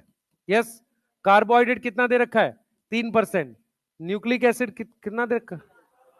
पीएनसीएल करना पड़ेगा, उल्टा। हाँ, पीएनसीएल करना पड़ेगा। ये कितना है? 5 से 7% कार्बोहाइड्रेट, 3% लिपिड, 2% है। ठीक है, मैं फिर रिपीट कर रहा हूं, इसकी मैच द फॉलोइंग आ सकती है, ठीक है? इसकी मैच द फॉलोइंग नहीं आएगी। इसमें सिर्फ आपसे पूछेगा कौन मैक्सिमम अमाउंट में है, ठीक है? ऑक्सीजन है सबसे ज्यादा अमाउंट में, और ड्राई वेट में सबसे ज्यादा कार्बन है। इस वाली टेबल में आप याद रखें, क्योंकि या तो आपको डायरेक्ट क्वेश्चन देगा कि किसकी परसेंटेज सेल में, ये सेलुलर मास लिखा है बेटा, एक सिंगल सेल की बात कर रहा है, तो डेफिनेटली पानी तो सबसे ज्यादा होता ही है। पानी तब है जब हम नॉर्मल सेल की बात कर रहे हैं। पानी हटाने के बाद सबसे ज्यादा हमारे पास प्रोटीन होती है 10 से 15%, न्यूक्लिक एसिड 5 से 7, कार्बोहाइड्रेट, लिपिड। इसका मैच द फॉलोइंग आ सकता है, या सीक्वेंस आ सकता है ऐसे, सबसे ज्यादा अमाउंट में कौन प्रेजेंट है, बस। नहीं, डाटा मना कर रहा हूं ना, डाटा नहीं आएगा भाई। ये डाटा कैसे पूछेगा वो? नहीं पूछेगा वो आपसे। और मान ले मैंने इसका अगर मैच द फॉलोइंग दे भी दिया, 99.9% बच्चों का गलत होगा अगर सही से बना दिया क्वेश्चन। इसका मतलब ये तुम्हारी कट ऑफ पे फर्क नहीं डालेगा कभी। तुम्हें याद क्या रखना है, मेरी बात समझो ध्यान से। एक कॉम्पिटिटिव एग्जाम ऐसे नहीं होता है कि हम सब कुछ रट लें, सब कुछ कर लें। हर चीज का एक मेरिट होता है कि हमें कैसे करना है चीजों को। अगर मैं एज ए एग्जामिनर देखता हूं और मैं ये समझता हूं कि मुझे कितना याद करना चाहिए, तो मुझे ये पता होना चाहिए कि क्या ज्यादा होगा। पानी ज्यादा होगा तो ऑक्सीजन ज्यादा है, ठीक है? ड्राई वेट है तो कार्बन ज्यादा है। मैं एग्जैक्ट वैल्यू याद भी कर लूं, एग्जाम में याद नहीं आएगी। समझ में आ रहा है मैं क्या बोलना चाह रहा हूं? दूसरा दूसरा बायोमोलिक्यूल में 4-5 क्वेश्चन देने हैं, वो इसकी मैच द फॉलोइंग देकर खुद फंसेगा, क्योंकि क्या होगा मैं बताता हूं आपको। ये डाटा जो है ना, ये फिक्स डाटा नहीं होते, ये किसी बुक का रेफरेंस है। देखो यहाँ पे बुक लिखी हुई है ये, हाँ, ये जो बुक के रेफरेंस है, ये एक पेपर का रेफरेंस है, तो ये डाटा एग्जैक्ट नहीं होता, ये बुक वाइज वेरी करता है। समझ में आ रहा है? तो इसलिए इसके डाटा को नहीं पूछ सकता। हाँ, लेकिन ये एक स्टैंडर्ड डाटा, ये वाला, ये एक सेल को लेके स्टैंडर्ड डाटा बता रहा है कि 70% के आसपास पानी होता है, फिर सबसे ज्यादा प्रोटीन होता है, ये एक स्टैंडर्ड डाटा है। इसको पूछ सकता है परसेंटेज मैच द फॉलोइंग में।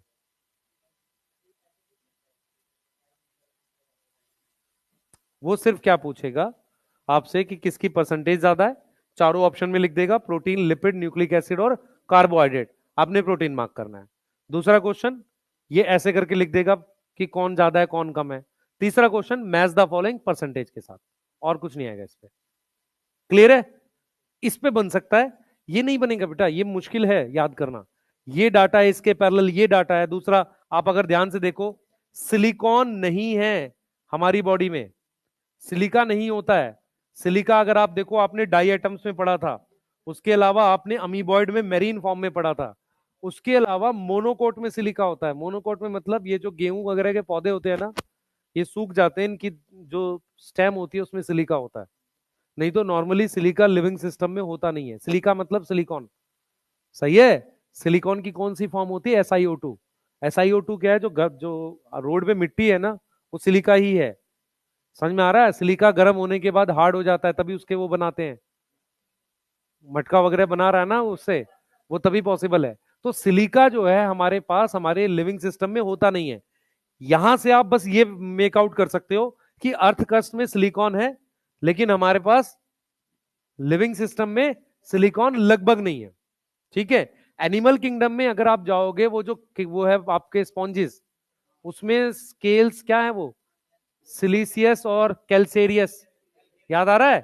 कैल्शियम कार्बोनेट और सिलिका के हैं हमारे पास, वहां है सिलिका। नहीं तो मैक्सिमम सेल्स जो है ना, वो कैल्शियम कार्बोनेट की है। चाहे मोलुस्का ले लो, मोलुस्का में क्या है, सेल्स किसकी है, कैल्शियम कार्बोनेट की है। समझ में आ रहा है? तो उस तरीके से, तो ये वाला डाटा लिख लो, उसके बाद ये वाला डाटा लिख लो, बस। चलो जल्दी करो, जल्दी। ये नहीं रटने लगना ज्यादा समझदार बन के कि मैं टॉप करूंगा, उसे बेवकूफ कहते हैं, टॉप नहीं कहते हैं। हाँ, क्या चीज? ड्राई? भाई पानी हटा दे, पानी तो वैसे ही सबसे ज्यादा होता है, पानी ऑप्शन में नहीं है, फिर प्रोटीन याद कर। ठीक है बेटा, एक क्वेश्चन का 4 नंबर है, उल्टा सीधा डाटा याद करने लगोगे फंस जाओगे। ठीक है, जल्दी करो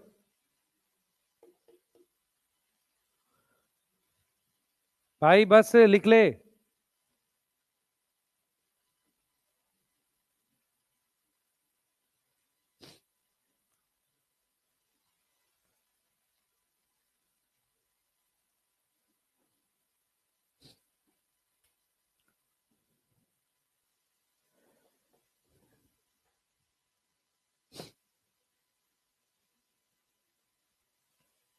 बस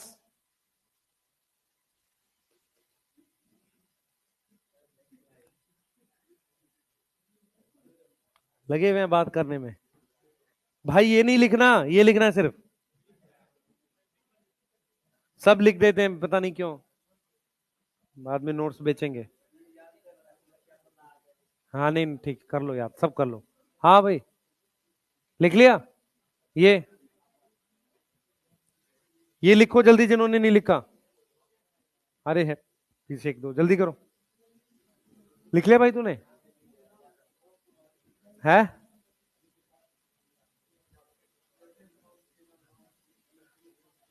क्या ये बुक है? ये बुक होगा या रिसर्च पेपर है? CNR राव?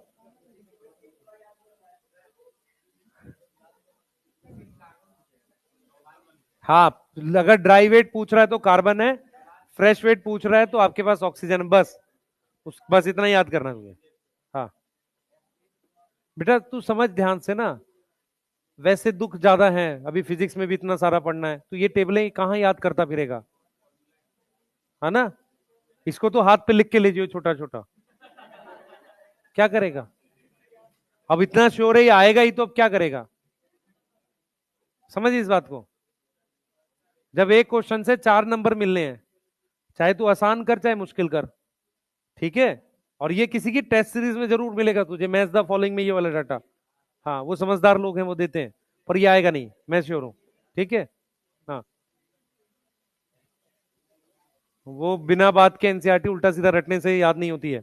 बनाओ इसको जल्दी। प्रोटीन है, न्यूक्लिक एसिड है, उसके बाद कार्बोहाइड्रेट है, और फिर हमारे पास क्या है, लिपिड। लिपिड कहां पर होता है, फॉस्फोलिपिड है मेन। लिपिड कौन सा प्रेजेंट होता है, फॉस्फोलिपिड।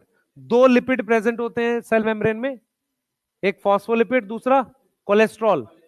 याद आया, एक फॉस्फोलिपिड, दूसरा कोलेस्ट्रॉल, और फॉस्फोलिपिड लेसिथिन है। याद है, हमने कुछ ऐसा बताया था जब मेम्ब्रेन पढ़ा रहे थे। ठीक है। हाँ चलिए आगे चलेंगे। चलिए अब जरा ये देखिए, क्या लिखना है यार, P protein, nucleic acid, carbohydrate, lipid, percentage लिख। मेम्ब्रेन पे होता है प्रॉपर, सरफेस मतलब उसका पार्ट होता है मेम्ब्रेन का, सरफेस पे तो प्रोटीन होती है मेनली। आ जाओ भाई। अब ये देखो एनसीईआरटी ने एक और एनालिसिस दी है, एनालिसिस ऑफ इनऑर्गेनिक कंपाउंड की बात करी है उसने। देखो कैसे बोला एनसीईआरटी ने, इधर देखो, ये चीज पूछ लेगा आपसे। अगर मैंने कोई लीफ जस्ट तोड़ी है अभी, तो उसको बोलते हैं फ्रेश वेट। क्या बोलते हैं उसको, फ्रेश वेट। फ्रेश वेट में ऑर्गेनिक चीज होती है, सेलुलोज वगैरह होगा, इनऑर्गेनिक होगा, और साथ में पानी होगा। अगर मैं पानी हटा दूं तो मेरे पास ड्राई वेट आ जाता है। ड्राई वेट में ऑर्गेनिक होगा प्लस इनऑर्गेनिक होगा। ये समझ में आ रहा है।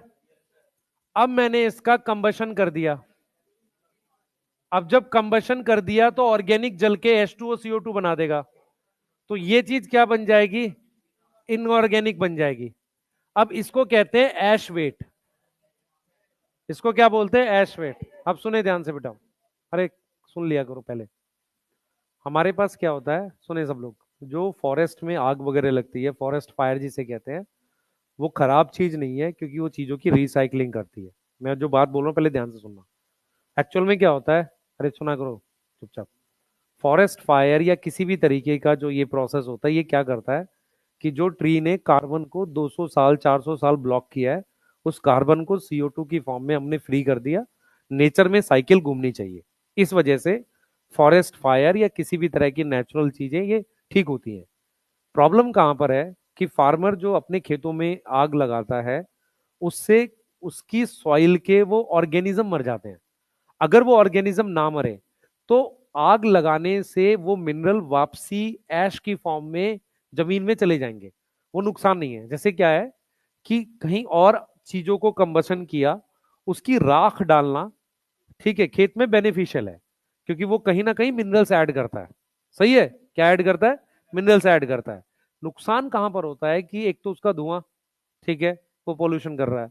उसके अलावा सॉइल की अपर लेयर में जो एनिमल्स होते हैं जो सॉइल के लिए जरूरी हैं, वो मर जाते हैं।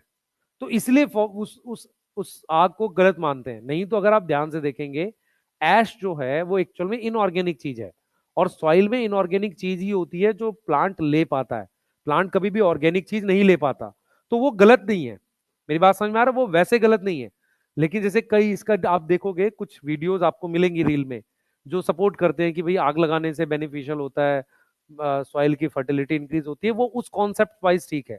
पर उसके दो बड़े नुकसान है। पहला एक पोल्यूशन, दूसरा नुकसान क्या है कि जो सॉइल के एनिमल्स हैं जो उसको हेल्दी रखते हैं, वो खराब हो जाते हैं। हेल्दी कैसे रखता है, सॉइल के बीच में स्पेस बना के रखता है। समझ में आ रहा है, अर्थवॉर्म हो गए और भी एनिमल्स हो गए, कुछ बैक्टीरिया हैं, कुछ फंजाई हैं, वो हेल्पफुल है। यहां तक समझ में आ रही है, ठीक है। तो यहां पर क्वेश्चन क्या आएगा आपको, क्वेश्चन ये आएगा कि हमारे पास जो ड्राई वेट है, dry weight and fresh weight में, फ्रेश वेट में कॉमन चीज क्या है। ए, मैंने ऑर्गेनिक लिख दिया, बी, इनऑर्गेनिक लिख दिया, सी, मैंने पानी लिख दिया और डी मैंने बोथ लिख दिया, बोथ आएगा। ड्राई वेट और फ्रेश वेट में ऑर्गेनिक इनऑर्गेनिक दोनों तो हैं। हाँ ठीक है ना, ए एन बी लिख देंगे आगे। क्वेश्चन समझो, समझ में आ रहा है? ये क्वेश्चन आएगा। ऐश में क्या होगा, सोडियम हो सकता है, पोटेशियम हो सकता है। समझ में आ रहा है? इनऑर्गेनिक का मतलब ये है। फ्रेश वेट में क्या होगा, कार्बोहाइड्रेट हो सकता है। समझ में आ रहा है? कंबशन करने से जो ऑर्गेनिक है, ऑर्गेनिक क्या बना लेगा, ऑर्गेनिक बना देगा CO2 और H2O। यस, CO2 और H2O बना देगा। बाकी जो बच गया वो क्या है, ऐश वेट है जो इनऑर्गेनिक है। बायोमोलिक्यूल में हम डिवाइड करते हैं बायो माइक्रोमोलिक्यूल, जिसका मॉलिक्यूलर वेट क्या होता है, लेस देन 800 डेल्टन, 800 डेल्टन के आसपास होता है। इसमें ये सारी चीजें आती हैं, एसिड एसिड सॉल्युबल पूल वाले आते हैं, एसिड सॉल्युबल पूल वाले आते हैं। मैं बस आपसे एक सवाल पूछना चाह रहा हूं, जितने भी एसिड सॉल्युबल पूल के हैं, क्या सारे बायो माइक्रोमोलिक्यूल हैं, एसिड सॉल्युबल पूल के सारे? क्यों? सोडियम, सोडियम बायोमोलिक्यूल है ही नहीं। सोडियम बायोमोलिक्यूल में काउंट नहीं होगा। इधर देखो, मेरी बात सुनो ध्यान से। सोडियम जो है वो एसिड सॉल्युबल पूल में आएगा, सही है, पर बायोमोलिक्यूल नहीं है। मेरी बात समझ में आ रही है? Not biomolecule. तो ऐसा कोई नियम नहीं है, ये दोनों अलग अलग कॉन्सेप्ट है, एसिड सॉल्युबल पूल और बायोमोलिक्यूल अलग अलग कॉन्सेप्ट है। मॉलिक्यूलर वेट के हिसाब से शुगर, न्यूक्लियोटाइड, समझ में आ रहा है, शुगर, न्यूक्लियोटाइड, अमीनो एसिड्स, ये सब किस में आते हैं, बायो माइक्रोमोलिक्यूल में। किस में आते हैं ये, बायो माइक्रोमोलिक्यूल में। ये बात समझ में आ रही है? अमीनो एसिड, न्यूक्लियोटाइड, यस, ये सब इसमें आते हैं, ठीक है। फैटी एसिड, ये सब किस में आएंगे, बायो माइक्रोमोलिक्यूल में। फैटी एसिड ऐसा है जो माइक्रो में आता है, पर है वो एसिड इनसॉल्युबल का। मैक्रोमोलिक्यूल में क्या आएंगे बेटा, हमारे पास जिनका मॉलिक्यूलर वेट क्या होगा, मोर देन 1000 डेल्टन लिख लो, या थाउजेंड्स ऑफ डेल्टन लिखा हुआ एनसीईआरटी ने। दूसरा क्या है बच्चे, ये पॉलीमरिक होते हैं। ये कैसे होते हैं, नॉर्मली पॉलीमेरिक होते हैं। क्लियर है?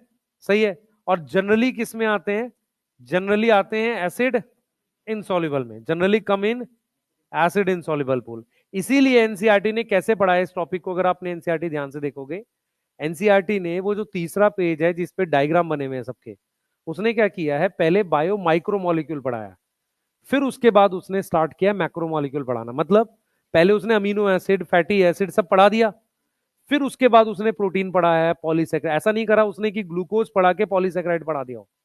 उसने क्या किया है, glucose, amino acids, fatty acids, उन सबको एक साथ पढ़ाया है। क्यों? क्योंकि वो सब बायो माइक्रोमोलिक्यूल हैं। फिर उसने चालू किया है क्या, प्रोटीन पढ़ाना, फिर कार्बोहाइड्रेट पढ़ाना, न्यूक्लिक एसिड पढ़ाना, वो बाद में चला। अपनी एनसीईआरटी ध्यान से देखो, शुरुआत में उसने क्या किया, अमीनो एसिड पढ़ाया, फैटी एसिड पढ़ाया, समझ में आ रहा है, न्यूक्लियोटाइड्स पढ़ाए, सही है, मोनोसेक्राइड पढ़ाए, उसके बाद उसने स्टार्ट किए हैं बायो मैक्रोमोलिक्यूल पढ़ाना। ऐसा नहीं किया कि उसने ग्लूकोज पढ़ा के स्टार्च पढ़ा दिया। समझ में आ रहा है? हमने तो वैसे पढ़ा है ना नॉर्मल, कि कार्बोहाइड्रेट पूरा एक हेडिंग में। समझ में हमने कैसे पढ़ा है, कार्बोहाइड्रेट पूरा एक हेडिंग में, सही है, अमीनो एसिड को रिलेट करके प्रोटीन। लेकिन एनसीईआरटी ने कैसे लिखा है, एनसीईआरटी ने पहले क्या पढ़ा है, बायो माइक्रोमोलिक्यूल, फिर उसने क्या पढ़ा है, बायो मैक्रोमोलिक्यूल। स्टार्ट किया है प्रोटीन से, फिर उसने पॉलीसेक्राइड्स पढ़ाए हैं, फिर उसने न्यूक्लिक एसिड पढ़ाया है, और साथ में बॉन्ड्स बताए। हाँ बेटा, बायोमोलिक्यूल होने का क्राइटेरिया ऑर्गेनिक पहला, और कोई लिविंग सेल बनाए। सोडियम वगैरह जो होते हैं, पोटेशियम वगैरह होते हैं, उसको प्लांट ने रूट से लिया होता है, उसको बनाया नहीं है उसने। पानी भी बायोमोलिक्यूल नहीं है। पानी कोई, पानी जो है वो तो बाहर से सॉइल से लेता है ना प्लांट, मेटाबॉलिक वाटर वैसे हटा दे, लेकिन प्लांट पानी हो गया, क्या नाम है, सोडियम हो गया, पोटेशियम हो गया, इनको बाहर से लेता है।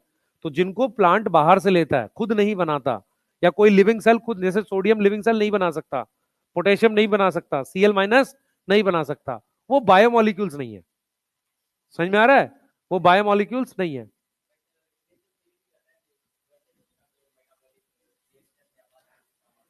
बहुत कम अमाउंट है, मतलब जैसे अगर मैं कहूं तेरे से कि प्लांट के अंदर 70% वाटर है, उसमें से कितने परसेंट पानी उसने रेस्पिरेशन में बनाया होगा? बहुत कम। आता है स्टिल, पर बहुत कम।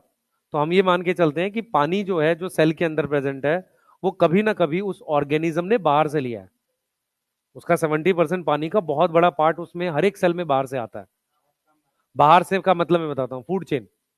और कोई तरीका नहीं है। जैसे मान ले मैं अगर तेरे से पूछूं, हमारी बॉडी में जो सोडियम है, वो कभी ना कभी किसी प्लांट ने रूट से लिया था। सही है। हमारे अंदर कैसे आएगा? फूड चेन के थ्रू। ठीक है, क्लियर है? समझ में आ रहा है मैं क्या बोल रहा हूं? अगर क्या चीज बेटा? फोटोसिंथेसिस में पानी तोड़ते हैं ना। हाँ ठीक है, हमने वहां बना लिया, क्या नाम है, रेस्पिरेशन में बना लिया, रेस्पिरेशन में बना लिया। वो पानी अभी भी बहुत कम है उस परसेंटेज से, जो परसेंटेज सेल में प्रेजेंट होती है। जो 70% हम पानी बोलते हैं ना, वो लेना ही पड़ेगा उसको बाहर से।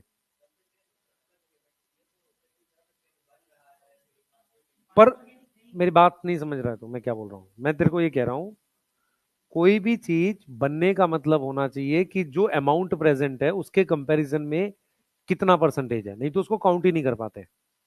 ठीक है। वो जो पानी बनता है मेटाबॉलिक वाटर, उसका कोई बहुत बड़ा कंट्रीब्यूशन है नहीं हमारी बॉडी में।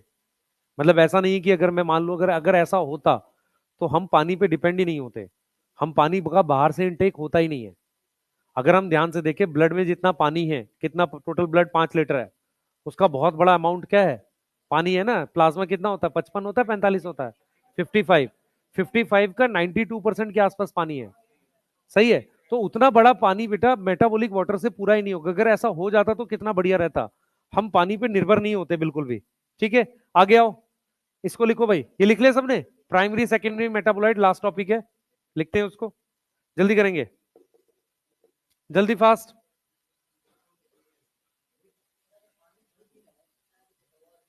नहीं नहीं, पानी को ऑर्गेनिक, ऑर्गेनिक बोलने का एक सिंपल क्राइटेरिया होता है, जो किसी लिविंग सेल ने खुद बनाया है। ठीक है, और लिविंग सेल हमेशा कार्बन के कंपाउंड बना रहा है, इसलिए ऑर्गेनिक जो है वो हमारे पास क्या है? कार्बन के कंपाउंड है। ठीक है, क्लियर? ऑर्गेनिक बोलने का मतलब सारे जो बायोमोलिक्यूल है, पहली बात वो ऑर्गेनिक होने चाहिए।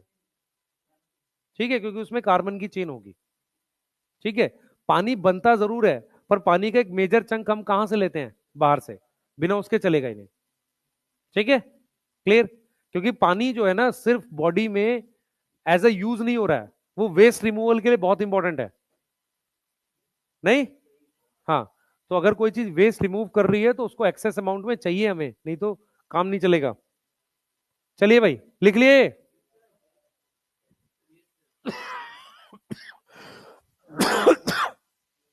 एनसीईआरटी क्या बोलती है सुनो। मेटाबोलाइट्स क्या होते हैं? What are metabolites? जो क्या है बेटा हमारे पास, ये केमिकल कंपाउंड्स हैं जो एक फॉर्म से दूसरी फॉर्म में कन्वर्ट होते रहते हैं। यस, ये केमिकल कंपाउंड है, बेसिकली ऑर्गेनिक है। केमिकल कंपाउंड्स बेसिकली हम किसकी बात करें? बायोमोलिक्यूल्स है, जो क्या होते हैं? कन्वर्ट होते हैं एक फॉर्म से दूसरी फॉर्म में। Convert from one form to other, एक फॉर्म से दूसरी फॉर्म में कन्वर्ट होते रहते हैं। जैसे ग्लूकोज मेटाबोलाइट है, स्टार्च मेटाबोलाइट है। प्राइमरी मेटाबोलाइट, पहली बात, present in all cells, present in all cells, सभी प्रकार के सेल्स में होते हैं। Example, animal cell, animal cell, उसके बाद प्लांट सेल, उसके बाद फंजाई का सेल, है ना, फंजाई का सेल। कोई और माइक्रोब लिखना है आपको, बैक्टीरिया, इन सबके सेल में हमारे पास ये प्रेजेंट होते हैं। इसके जो एग्जाम्पल हैं, इनके डायरेक्ट रोल है फिजियोलॉजी में। डायरेक्ट रोल क्या है? बॉडी फंक्शंस में, या डायरेक्ट रोल है किसमें? सेल फंक्शन में। सेल फंक्शन एंड फिजियोलॉजी, इनके डायरेक्ट रोल है सेल फंक्शन और फिजियोलॉजिकल प्रोसेस में। फिजियोलॉजिकल मतलब जैसे कि एनर्जी बनाना, मेरी बात सुनेंगे ध्यान से। फिजियोलॉजिकल प्रोसेस का मतलब होता है, एक तो बायोसिंथेसिस, कोई चीज बनानी हो आपने, ग्लूकोज से स्टार्च बना रहे हैं। और क्या मतलब होता है इसका? Energy production. ऐसे प्रोसेस में इनका डायरेक्ट इन्वॉल्वमेंट होता है। इन्हें हम क्या बोलते हैं? इन्हें हम बोलते हैं प्राइमरी मेटाबोलाइट।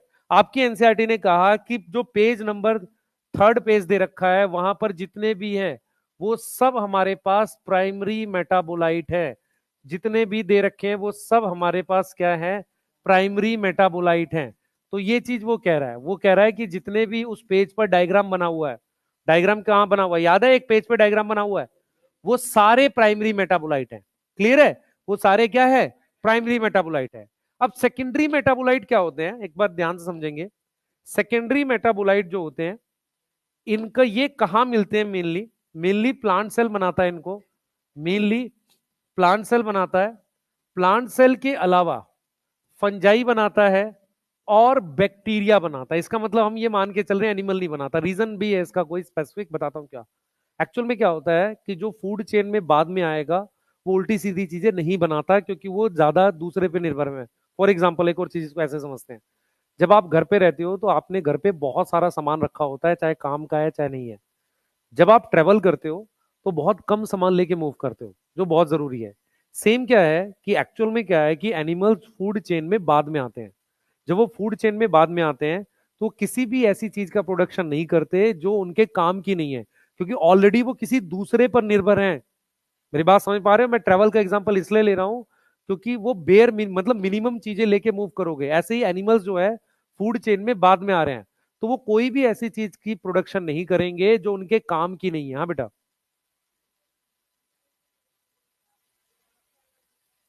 कौन बात कर रहा है, बेटा बात नहीं करो, आ गया जाओ इधर आ गया।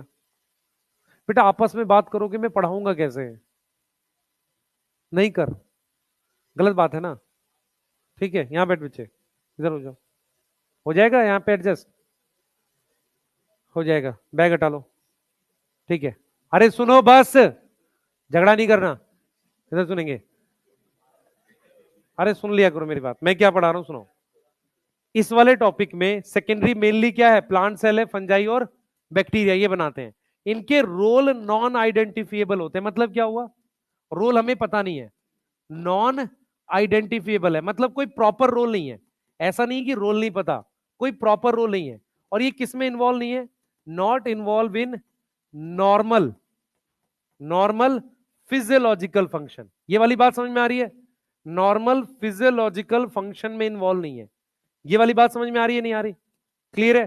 तो हमने क्या किया है बेटा, ध्यान सुनेंगे, हम क्या कह रहे हैं, हम प्राइमरी मेटाबोलाइट्स उन सबको बोल रहे हैं जिनका रोल लगभग पता है। जैसे अमीनो एसिड बिल्डिंग ब्लॉक है, शुगर एनर्जी बनाता है, ठीक है, न्यूक्लियोटाइड डीएनए बनाता है, जिनके रोल हमें पता है और फिजियोलॉजिकल उसमें है, उसको हम प्राइमरी कह रहे हैं, वो सभी सेल्स में बनते हैं।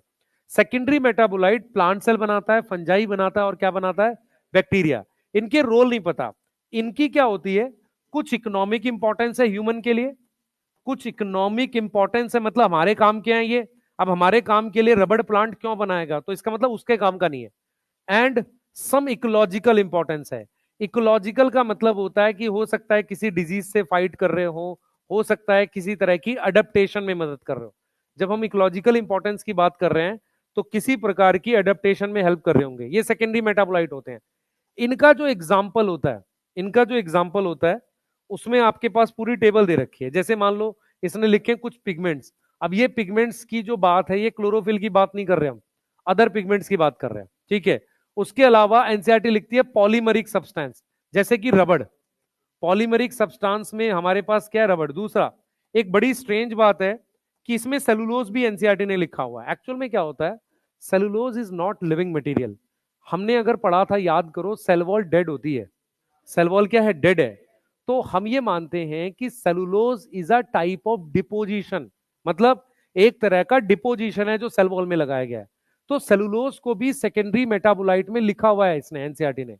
रीजन क्या है, क्योंकि सेलुलोज किसका कंपोनेंट है, सेल वॉल का। एक तरीके से प्लांट ने अपना कुछ वेस्ट या बिना काम की चीज को बाहर दीवारों में लगा दिया है।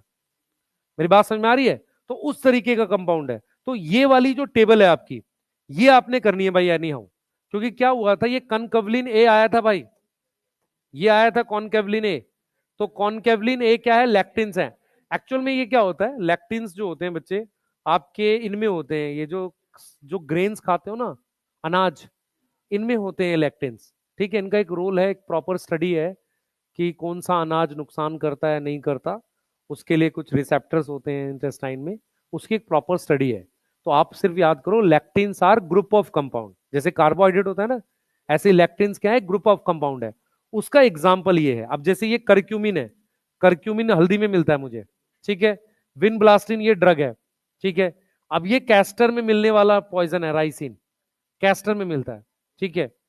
एब्रिन पता नहीं कहां मिलता है। लेमन ग्रास ऑयल ये एसेंशियल ऑयल है। अब ये टारपीन आपने जब पढ़ा था, जीए पढ़ा था एक एग्जांपल, ठीक है। तो जिबरलिन एक डाई टारपिनोइड था, इसका मतलब ये नहीं है कि जिबरलिक एसिड सेकेंडरी मेटाबोलाइट है, नहीं। जिबरलिक एसिड एक अलग कंपाउंड है, मतलब भले ही केमिकली वो टारपीन होगा, तो कुछ टारपीन ऐसे होते हैं जो सेकेंडरी मेटाबोलाइट है। पॉलीमरिक में देखो उसने क्या क्या लिखा है, सेलुलोज लिखा है, गम्स लिखा है, और क्या लिखा है, रबड़ लिखा है। आपने क्या करना है, देखो पिगमेंट्स में उसने एंथोसाइनिन लिखा है, कुछ कैरोटिनॉइड्स लिख दिए हैं, सारे कैरोटिनॉइड्स नहीं, कुछ कैरोटिनॉइड्स। जैसे क्या होता है, कुछ ऐसे फ्रूट्स हैं, कुछ ऐसी लीव्स हैं जिनमें एक्स्ट्रा कलर है कुछ, ठीक है। आपने एक लीफ देखी है जिसमें रोइयो डिस्कलर, जिस प्लांट को कहते हैं, किसी को पता है रोइयो डिस्कलर? एक एक प्लांट होता है जो ऊपर से ग्रीन होता है, नीचे से पिंक या पर्पल होता है, ठीक है। उसमें रोइयो डिस्कलर कहते हैं, उसको लैब में यूज भी कराते हैं बच्चों को, ठीक है। क्या करना है देख के, हाथ छोड़ो ना, क्या करना है हमने देख के, ये टेबल याद करनी है भाई। ये टेबल से क्वेश्चन आएगा, पता है क्या आया था, which of the following is lectins, नाम लिखे थे, ठीक है। ये कैटेगरी है, ये उसके एग्जाम्पल्स हैं, इसके बाहर नहीं आएगा। प्राइमरी और सेकेंडरी मेटाबोलाइट में एक चीज दिमाग में बिठाओ कि वो क्लियर बोल रहा है कि सेकेंडरी मेटाबोलाइट कौन बना रहा है, प्लांट सेल बना रहा है, फंजाई बना रहा है, और बैक्टीरिया। उनके अंदर रोल नहीं पता हमें, या तो इकोनॉमिक इंपॉर्टेंस क्या है या इकोलॉजिकल इंपॉर्टेंस क्या है, हमें उनके अंदर रोल नहीं पता, हमारे काम के हो सकते हैं। क्लियर है, ठीक है। अब आपका ब्रेक है, इसके बाद हम लोग चालू कर रहे हैं सेक्सुअल रिप्रोडक्शन फ्लावरिंग प्लांट। लिख लो इसको फटाफट से, ठीक है।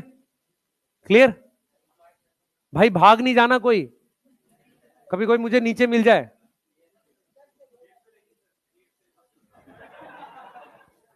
अगली स्लाइड,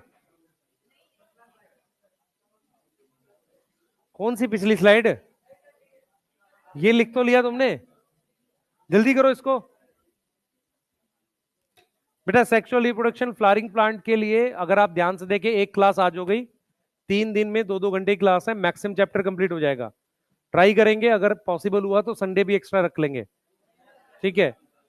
ट्राई करेंगे, कोई श्योरिटी नहीं है, मुझे कोई शौक नहीं है आपको एक्स्ट्रा पढ़ाने का भी, ठीक है। ब्रेक आपका 10 मिनट, 10-15 मिनट मैक्सिमम। हाँ भाई, कोई भाग नहीं जाना।